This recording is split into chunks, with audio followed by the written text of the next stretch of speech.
5. Shane, where were you born? I was born in Surry Hills in 1966. And did you grow up there? Yeah, I lived there till I was, I think, 13 or 14. Yeah. And what sort of a place was Surry Hills for kids?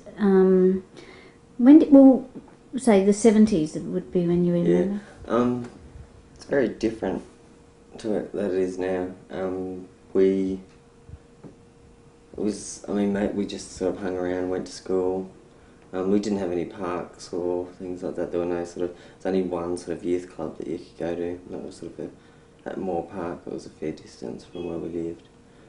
There were no local cinemas or playgrounds. I mean, we used to play in the school, or sometimes we'd go up to Centennial Park, which was a fair distance from where we were living. But we lived in sort of the house, where the house was. There was sort of a motel that's still there now in front of it, which was 6 or 8 stories high, and then there was factories. When we came out of our front door, there was sort of, I think it was a solicitor's office or some sort of professional office there. Then we had a cake shop where they used to make Greek, and I think it was Greek cakes or something, or maybe Lebanese, I'm not quite sure.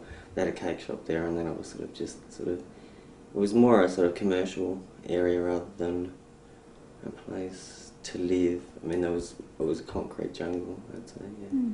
Were the houses there sort of remnant from an earlier residential phase, or were they sort of accidents that they were there, you know, when you say it was more commercial? Our house was, yeah, it was like something like Amityville Horror. It was sort of just sat, and you come up, it was a slight incline, and that was just a big white house, and sort of the veranda, and that had been sort of put on, and it was sort of fibro or whatever that material that they used. Where our bedroom was, we had doors where you could go out, but the thing had actually fallen off years before, so it was sort of, they'd been nailed up, so we couldn't get out. And where my mother and father's bedroom was, or maybe they moved it from up to down, but it was it was still a little bit sticking out, and it was it was white, it was big and white, and had lino. I mean, in those days, I don't think when you had carpet, it was all lino. So it was. Was it a terrace house? What age was the house? Yeah, it was like a terrace house, but it wasn't. It was like, it had, I suppose they tried to modernise it, but it was like a terrace, but it was bigger. It was like this big. Yeah, it looked sort of like maybe like a little warehouse that they turned into a house. Maybe, I'm not sure. But that's what it looked like. I mean, it's still there today. I mean, they've modernised it, because I often walk past and think, oh, that's where I used to live, by God. But, you know, they've fixed it up, and the veranda's all closed in, and it's looking quite nice now. What was the address of that house? It was Ryder Street, I think number 2 or number 4. Ryder Street, still there. I mean, even the steps where you went out, sort of where the street came in, there was sort of these concrete steps that went down, out, down and out and down, and like the cars would actually come around, speed down our street, sort of cut off, I think it was, where Cancella's is now, it used to be a funeral parlour, so they'd come down through our street to try and cut off the intersection where Crown Street and whatever street, I can't remember what it was, used to meet, and one actually hit it, and the concrete snapped, and for years we had these broken steps to come in and out. I think that they fixed them now, but yeah, they're still the same steps there, or the same looking step. Yeah. And what kind of a kid were you? We were sort of, I suppose, independent. We used to sort of make our own fun, do what we wanted to do. Sort of adventurous. We'd go off and do whatever we wanted to do, and sort of, yeah, I suppose thought about the consequences of it a bit later. And how many kids were in the family? There was 4. There was my elder sister, myself, a younger sister and a younger brother. What sort of a family do you come from? I suppose now it's a sort of broken up family. Sort of we've all disbanded and going our own ways. In those days, it was I suppose the typical nuclear family. the mother, the father, the kids. Yeah, and they had typical male, female roles. Mum did her thing and Dad did his thing. Yeah. And how would you describe your father? The man that I thought was my father wasn't actually my father. He was the father of the two younger children. He was a presser by trade, which is where he used to work in this big factory down in, most of the factories are still down here, like near Bow Street. He used to go off to work and he used to do pressing. He used to go out to work, come home, sit there. And actually he used to go out to work, go to the pub after work, and then he'd come home and tea would be on the table and we'd be bathed and dressed for bed and all that sort of stuff. So we sort of had our sort of habits on how things were done. And what sort of a woman was your mother? She was, in the younger days she was fairly, or in those days she was fairly like spirited and independent.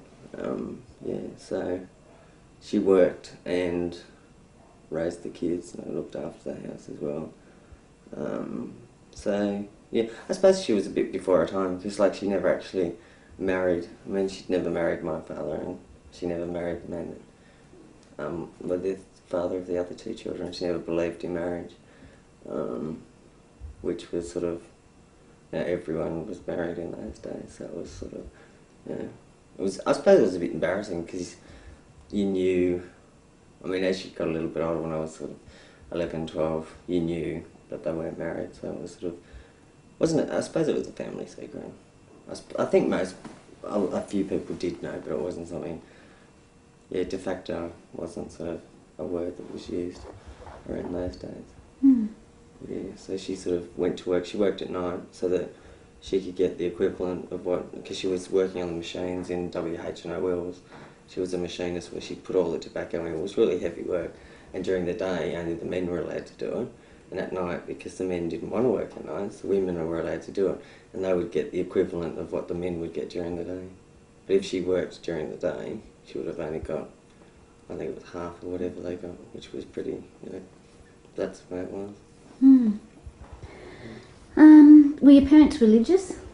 No, anything but, they weren't sacrilegious, but I mean they weren't. None of the children none of us have ever been baptised. They didn't believe in any of that sort of stuff, which I think was something that they pushed upon us, which they should know.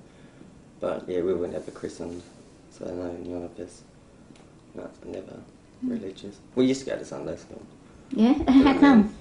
Well, it was more sort of for something to do. Sort of after you went to Sunday school, they'd take you on some sort of outings. We'd go to horse riding at Centennial Park, or go to Luna Park, or they'd take us somewhere where we probably would never have gone if they hadn't have taken us.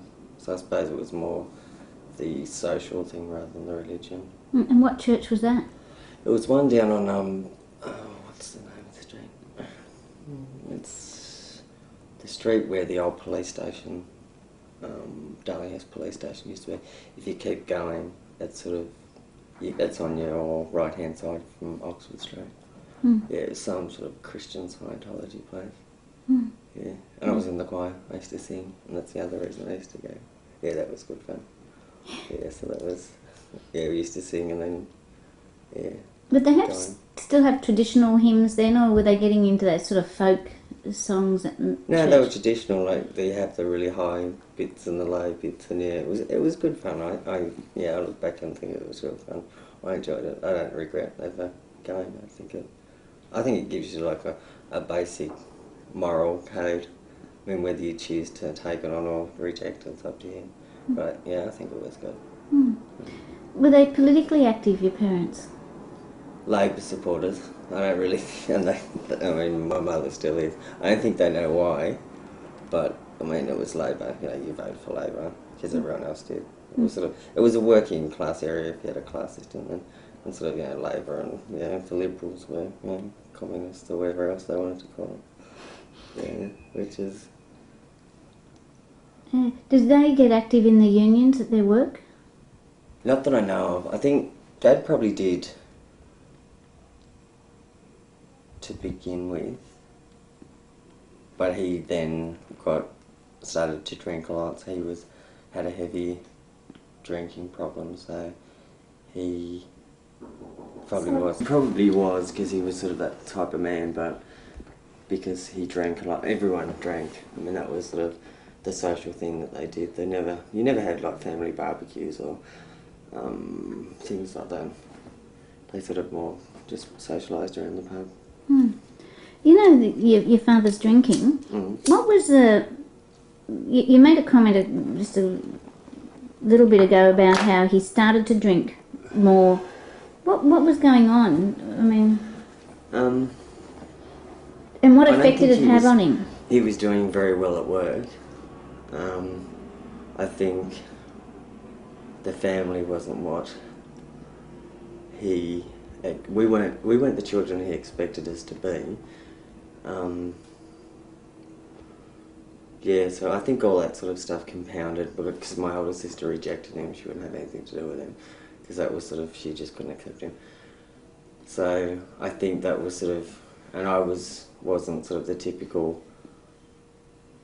son, so he got sort of a ribbing for that, which I think I was actually embarrassed about towards the end. I mean, I mean, you had to be, it was like a man's place, like you had to be, you had to drink beer, you had to work in a factory. I mean, no one that I knew that lived around there had jobs in offices or anything like that. They're all sort of factory jobs, or one guy I knew his father worked down on the wharves.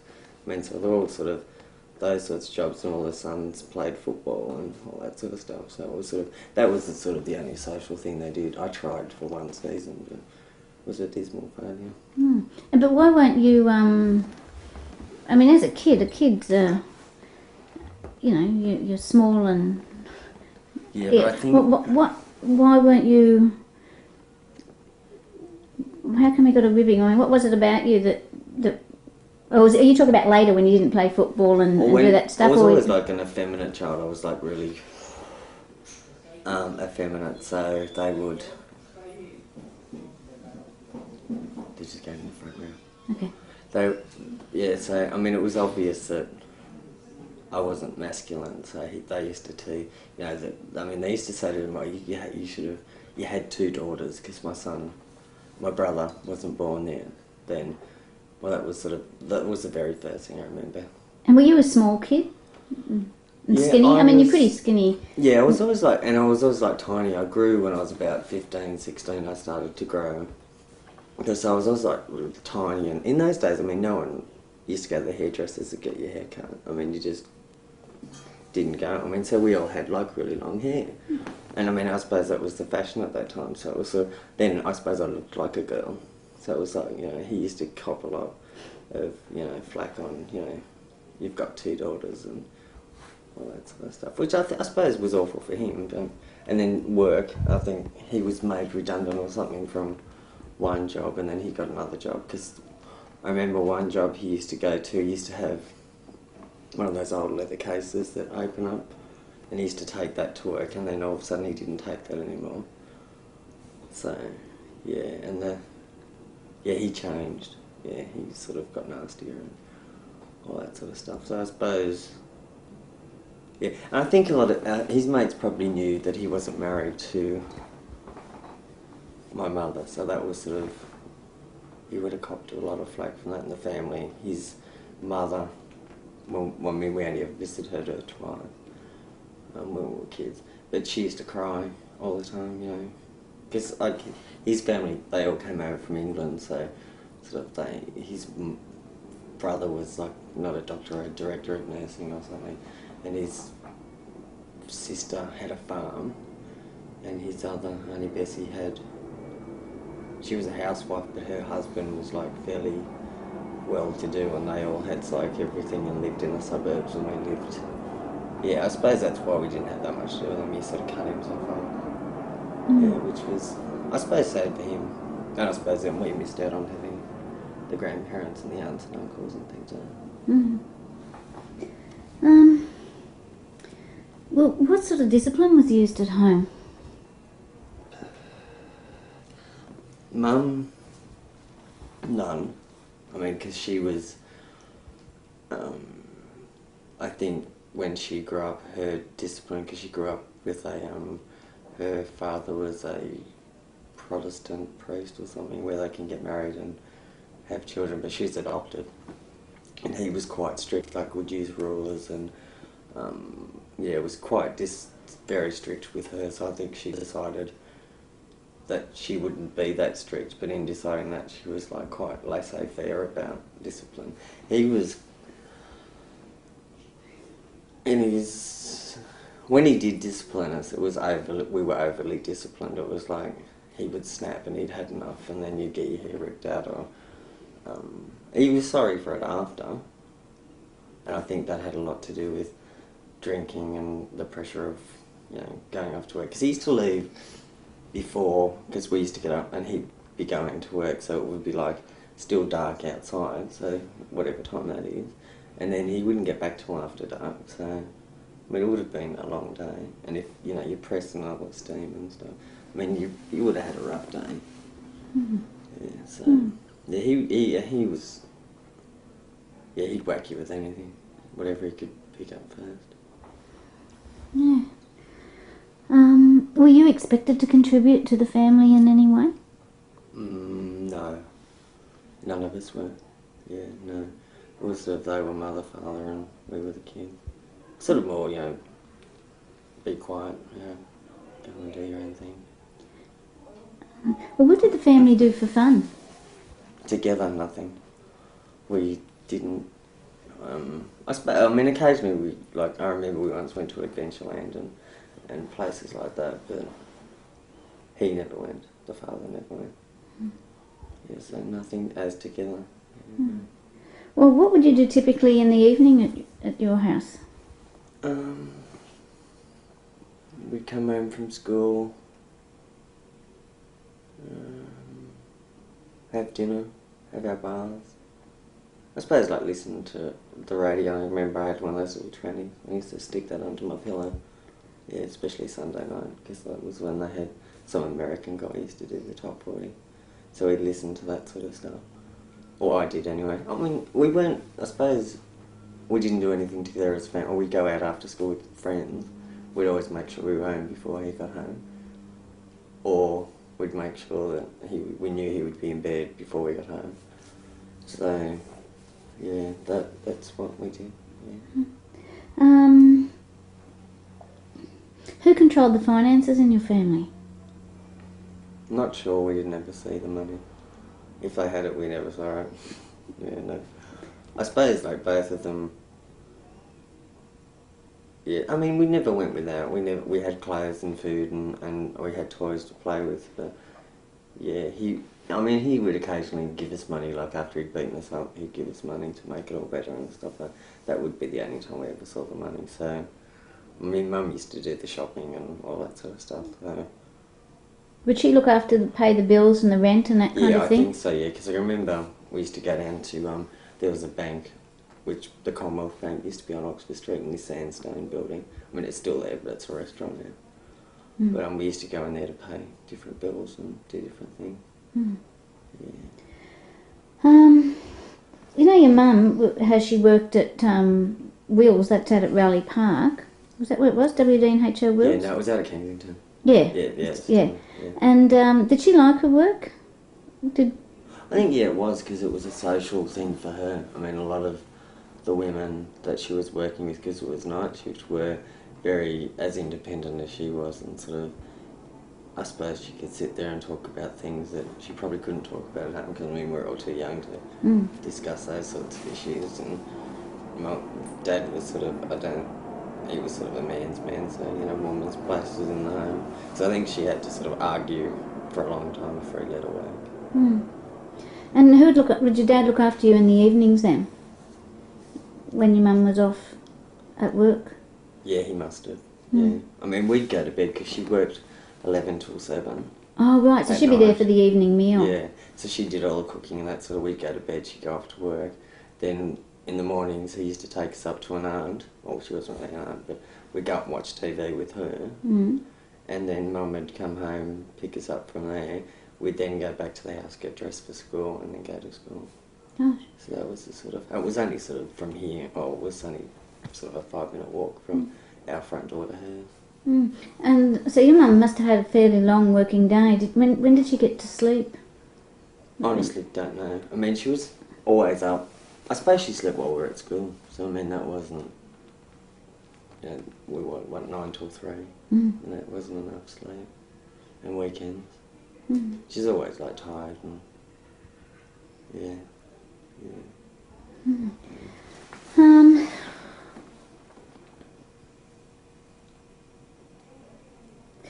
Were there any, like in the early 70s, I was just sort of wondering, were there any sort of big events that would have affected your parents? I mean, was your father in the Korean War or any of those sorts of things? He was in one war, I don't know what one it was, because he had a scar that went right from one shoulder, the top of the shoulder right down, halfway down the back, and it was quite an ugly scar. It was like really, yeah, I think he was actually embarrassed about it because he used to walk around the house with a singlet on. Yeah, so he was in one war, I'm not sure, because he was in the Air Force for a while. I mean, also he said, I mean, I never saw any evidence of that, but that's what he said. I mean, what he, yeah, I don't know. Right. You say that your mother was a happy person? No, not really. Oh, I suppose, yeah, I mean, as happy as you could be, I suppose, with working and then looking after 4 kids and having a husband.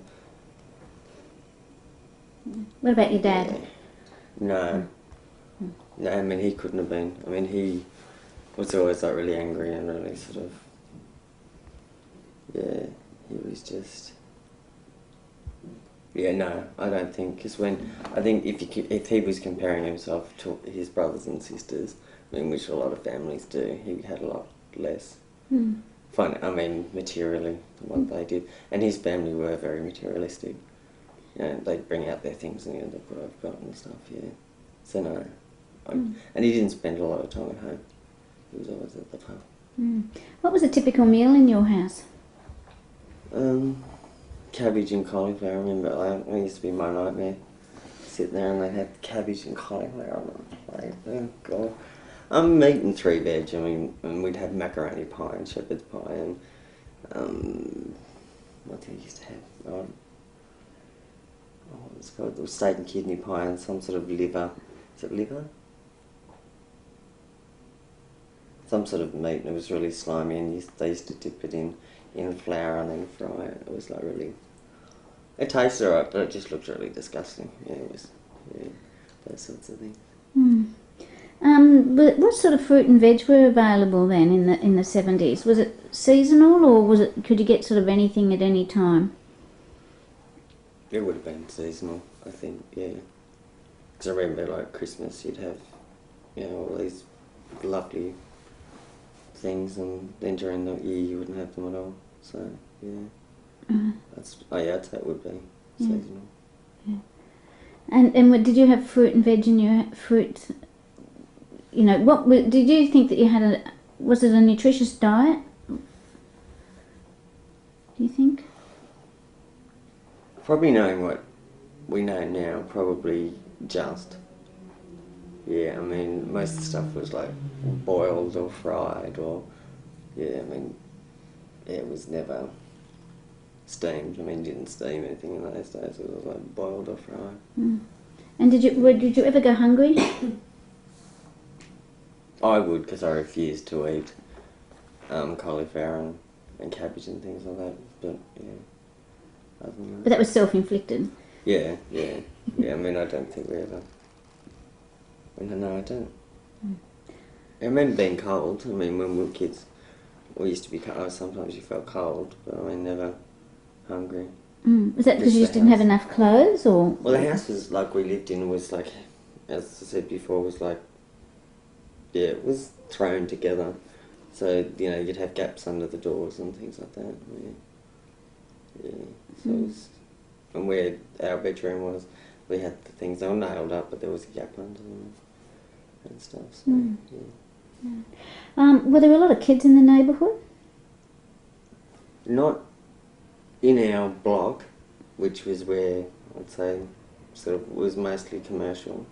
But in our block there was us and one other, and then the rest of our friends lived sort of over the other side of, I think it was Campbell Street or something. Can't remember the name of the street. Over the other side, or over the other side of Oxford Street. We were sort of in the middle. Mm. Mm. Yeah. Well, who were your friends? We had, there was a group of us that used to hang around with. I mean, then we had people that would come in and then they'd go. Because it was sort of a very transient area as well. I mean, you had your main people like where Gary and Ralph and Joseph, Susie, Rhonda, Tommy, Robert, and Nick. There's about 7 of us that was sort of the main group, and then you'd have other people that would come in and they'd lived there years before we did, or they'd lived there before that we did, in that particular area. And then we'd have other friends that'd come in for a while and then move. Mm. Yeah. And what sort of things would you do with your friends? We'd wander around. I mean, we used to wander up and down Oxford Street. We'd go up to Centennial Park because they had this great big rocket and we used to climb that. And there's where that used to be, there's a great big hill that sort of was like that. We used to get cardboard and slide down that.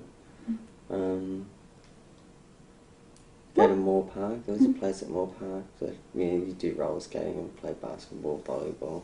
You'd pay 20 cents for your skates, and then we'd buy toffees and things after that.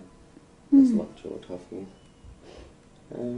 What was Oxford Street like at that time? I mean, what would kids do up there? It was more like shops, food shops, and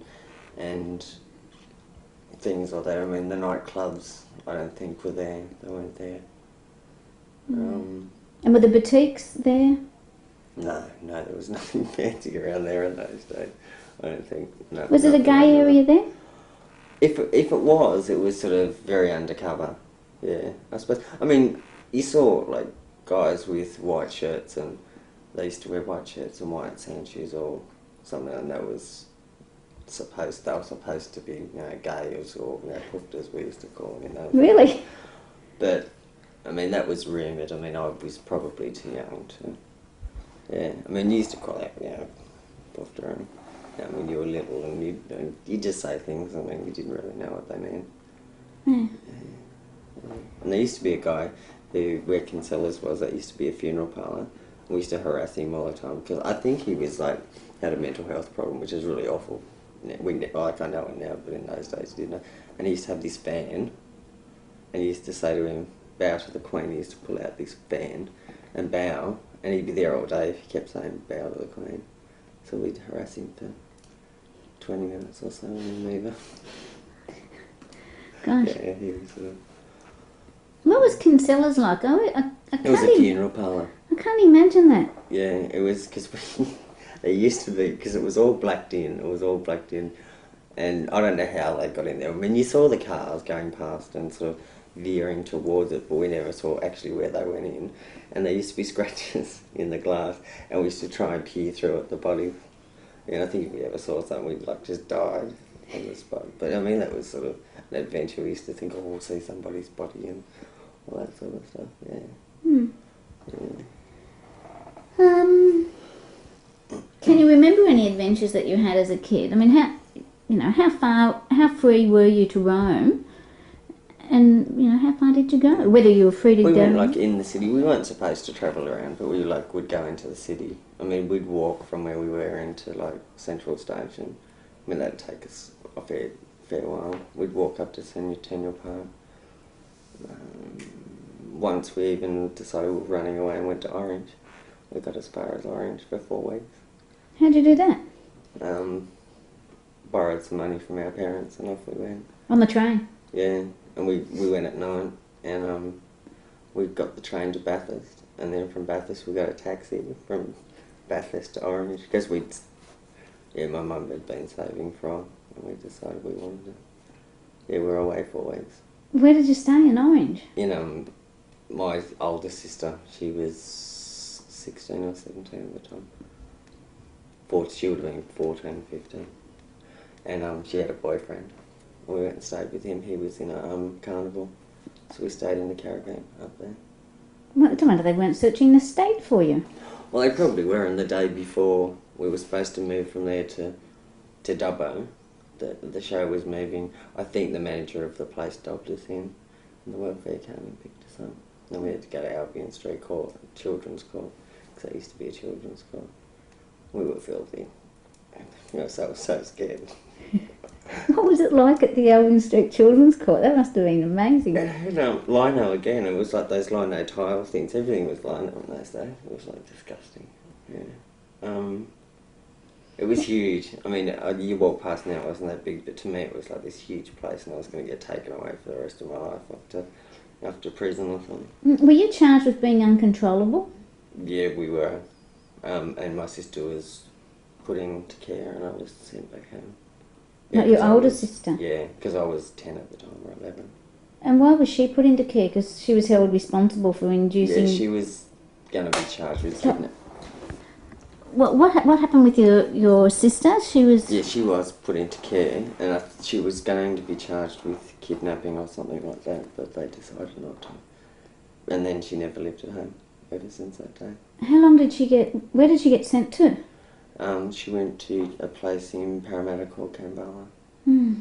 Yeah, so that was, the last time she ever lived at home. How did that affect her? It changed her life dramatically, yeah. She then came back to... She was let out, and then she came back to the city and lived in King's Cross, for many years. And what was it that, the welfare and all that, you always heard about it, and there was always seemed to be this threat of the welfare taking kids away, particularly from working class families or Aboriginal families. Well, they were involved, like before we lived at the house I've told you about, we lived in a place called Barkham Avenue. And we then, I think Dad had started to drink then, and someone from next door had reported them to the welfare. So we had the welfare involved in our lives from very early on. I mean, they used to come round and check on us and stuff like that. And well, what was that? I mean, when you say they checked, were they benevolent? Were they nice, or were they? No, they weren't nice. And I think they used to. I think like the stereotype of social workers and stuff being caring and sharing, I think they came a bit later. I think they realised to come in and say, can't do this and can't do that. And yeah, I mean, we only used to hear it. I mean, they used to tell us we couldn't do this and that, and I think they used to mainly talk to my mother. But yeah, it was sort of they're more authoritarian then. Did you have to appear before a magistrate? Yeah, when I ran away, yeah. What did they say? What did this... I think... I remember I walked in and we were in shorts and stuff, and we were filthy, we hadn't had showers in ages, and we got locked in orange cells overnight, and I was 10 or something, I was like, oh my god, I'm going to die. And they drove us back to Sydney, and then we came back to Sydney, we went to court straight away, so we must have left there really early in the morning. And yeah, I remember walking in, and then the judge was sitting up or the magistrate was sitting up on this platform, and it was seemed as if it was 10 foot high, and he said, "Are you ever going to do this again?" I just burst into tears. "No, I'll never do it again." And they let me home. So yeah, on the way back I was being really tough, and I was saying to my sister, and she was saying, "I'm not going home." "Either am I. I'm telling you, I'm never going home again." As soon as I got there and I saw my mother, oh. Yeah, so it was an adventure. It was fun. But I'm glad that we were caught and sort of brought back. I think things would have been different if we hadn't been. Well, what happened with the younger two?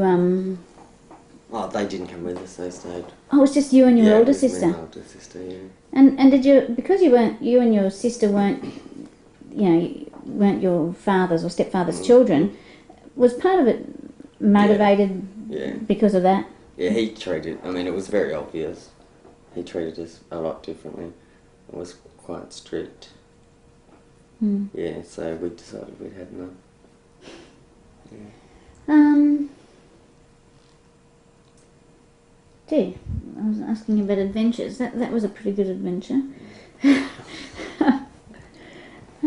What sort of games did you play? You've mentioned sliding down. Yeah, we used to slide down those. I mean, sort of, we'd make our own games. Like you get cardboard, or I don't think it was cardboard, masonite or some sort of thing that you'd find.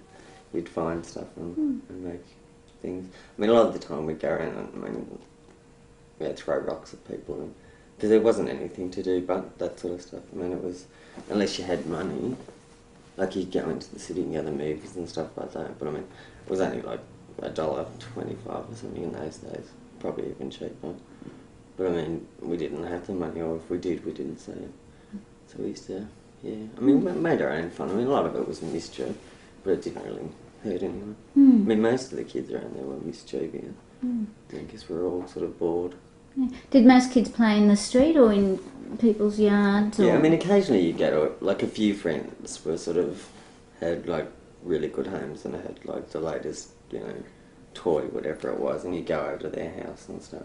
But it was sort of more wandering around and things. Doesn't seem like there was much for kids in the area. No, there wasn't. I mean, there was nothing like they have now. Did you have toys? Yeah, I only ever remember having a robot. I can't remember if it ran on batteries or I wound it, and used to shoot bullets out and things like that. And yeah. Yeah, I mean, nothing. I mean, my brother had bikes or tricycles with those three-wheeler things. I mean, I was never into bikes and stuff. Were there places that you were specifically told you weren't allowed to go to? Yeah, we weren't allowed to go up to the cross. We were only supposed to go within our block. I mean, that was as far as they wanted us to go. But I suppose wherever they said we didn't go, we went just to see why we weren't supposed to go there. Yeah, so. Were there specific people that you had to avoid? There was one guy, I think he was like the first homeless person I'd ever seen. He was like, yeah, if you ever saw him on the street, or when we were walking down the alleyways, you'd run. He would sort of chase you, and if he got you, sort of pull your hair out and things. He was like huge, and he had this big stomach that used to stick out, and he used to wear these jumpers or something, and they used to sit just on the top of his stomach, and he had really, and he was filthy. He was really, we used to call him the Boogie Man. He was like really scary. So, I mean, that sort of stuff. I mean, they were people that we avoided. I mean, I think the group that hung out together, each of the families didn't want us to hang around together. Like Robert wasn't supposed to hang around with me, so I never went to his place, because he was sort of one of the well-to-do kids of the place. I went over to his place once.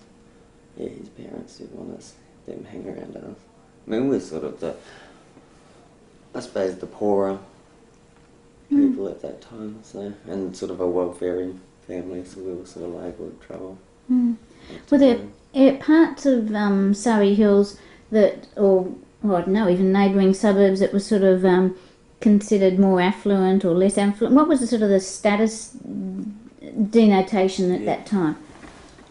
I mean, from where we were down towards the wharves was sort of the cheaper rents, I think, they would have been, because they were sort of the dilapidated, sort of thrown together houses, and sort of from the other side of, sort of up towards where Crown Street Women's Hospital used to be, that was sort of but sort of more over towards Paddington, that was sort of seemed to be where the kids that wouldn't talk to us at school would live, because that was sort of, yeah, they had, I mean, I'm not sure what their parents did for a living, but I think they sort of did the businessy type jobs.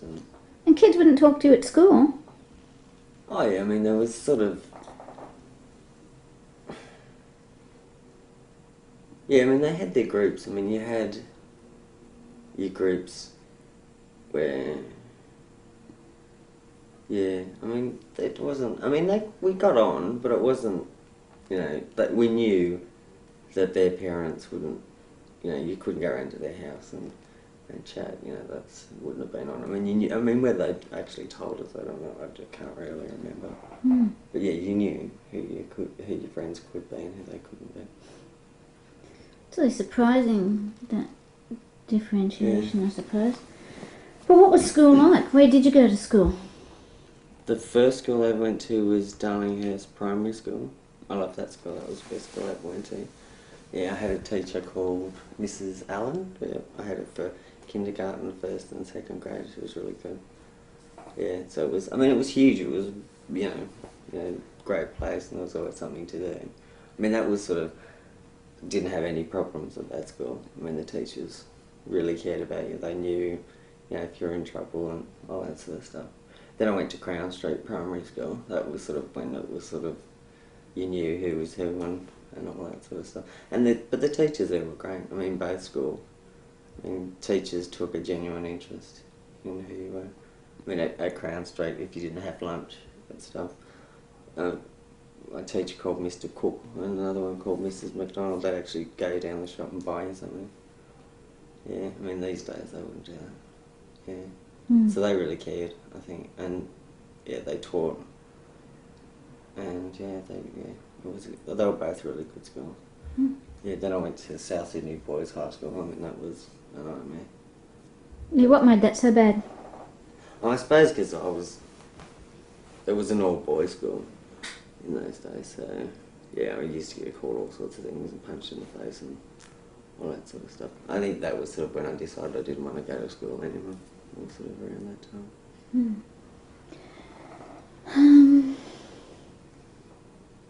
Did most of the local kids go to those schools? Like they were the ones? Oh yeah, I mean, it was done by lines and yeah, within regions. Can you remember any rituals, like, you know, the celebration of Arbor Day or Wattle Day or any other? You know. Anzac Days, yeah, I don't remember that they ever did anything for it. And what would you do? They'd all go to the pub. Oh, yeah. Like they'd go where we lived around the corner was a pub, and the blokes would sit in the front bar and I suppose tell their war stories or whatever they would do, and the women and the kids would be in the lounge bar or whatever they used to call it. And then the father would come and bring in your soft drink and mum whatever she was drinking, and then go back out. Yeah. I mean, the kids were allowed in the front bar, but the women weren't. They weren't supposed to go in. I don't think. Yeah, I mean, they just didn't go in. Yeah, they weren't allowed in. I think they actually weren't allowed in. Yeah, it was men, unless you were working behind the bar, because a woman called Faye used to work behind the bar. She ran the pub. What pub was that? Your local? It's now called the Bentley Bar, and it's sort of an upmarket place, but yeah, if they knew what it used to be like, they wouldn't drink there. Did you get any sex education when you were a kid? Yeah, I think we did. I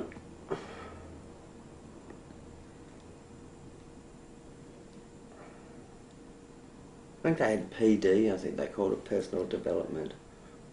At school? Yeah, I think in first form. But not from your parents? Oh God, no, that didn't exist. Were you aware of abortions at that time? I think it was still illegal. I'm not sure. Don't know. I couldn't say for sure whether I was or I wasn't. I mean, all that sort of stuff. Yeah, it was. I mean, we'd all talk about that sort of stuff, and you'd pinch, you know, someone's father's magazines and all that sort of stuff, and you'd look through that and sort of try and work it out from there. But yeah, no. From the porno magazine? Yeah, or I think that were Playboy or whatever they were in those days. Yeah. Can you remember any unwanted pregnancies or what the attitude was to single parenthood? I mean, presumably your parents... It wouldn't have gone down too well, I don't think, because I think we were sort of the welfare-y type family, and I think those who knew we weren't married, it wasn't sort of approved. They weren't married, it wasn't approved of. It was sort of, you know, you do that sort of thing. Yeah, so no, it wouldn't have been approved of.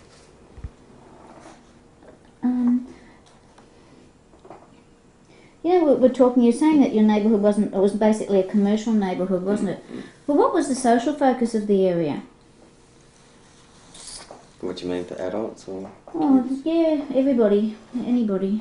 The adults, it was just the pub. Was it Yeah, men and women, or?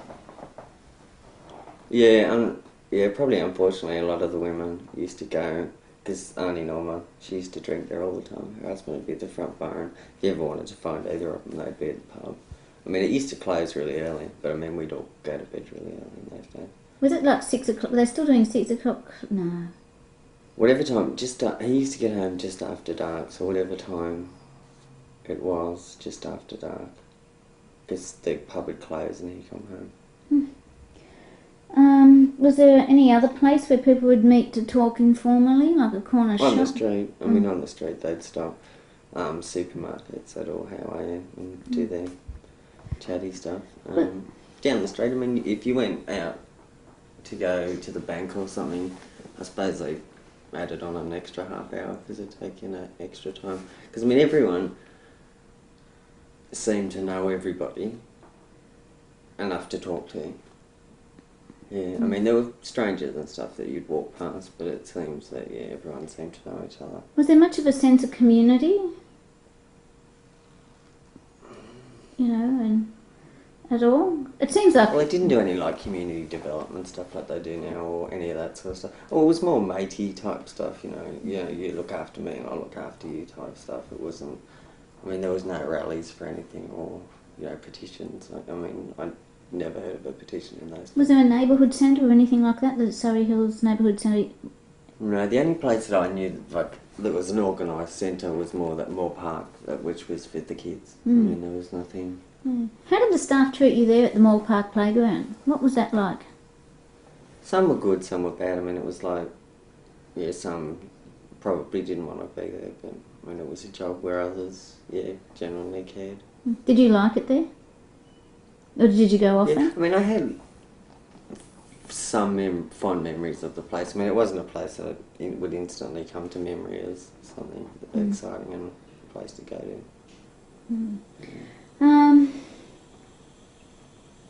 What smells can you remember? The schools. I mean, Darlinghurst Primary School, the smell that they used to put, that polished smell. Yeah, I mean, they still use it in some places, and if I walk into a place and smell it, I instantly think of that school, yeah. So it was sort of a polish, yeah. I suppose the cake smell as well. Like, because you used to come out of our house and there was sort of the aroma of cakes. And when we lived in Barkham Avenue, there was a chocolate factory near there. And you could smell that, because we used to go, I think it was every second Friday or every Friday, I can't remember. And they'd give you free, I mean the broken ones, and you'd be able to have them. Can you remember any local crims? It's only the one, I mean the guy that everyone used to place the bets with.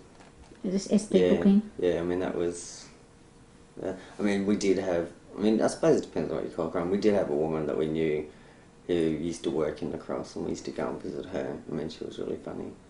I mean she used to entertain us and stuff, and we knew what she did for a living. Yeah, so, yeah, I mean, no one big time that I can think of.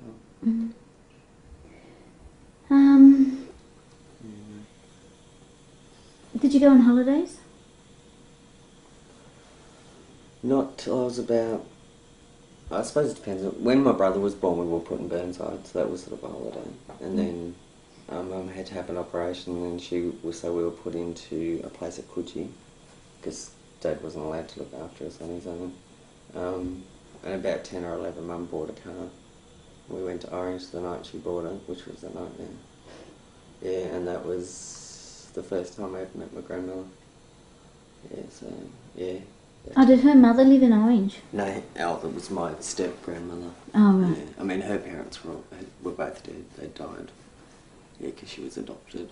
Yeah, so that was the first time we ever met her, so we drove up there. I mean, not when we were kids. Oh, no, actually, once we went to somewhere that was a beach place and stayed in a caravan park, but Dad didn't come, he stayed at home.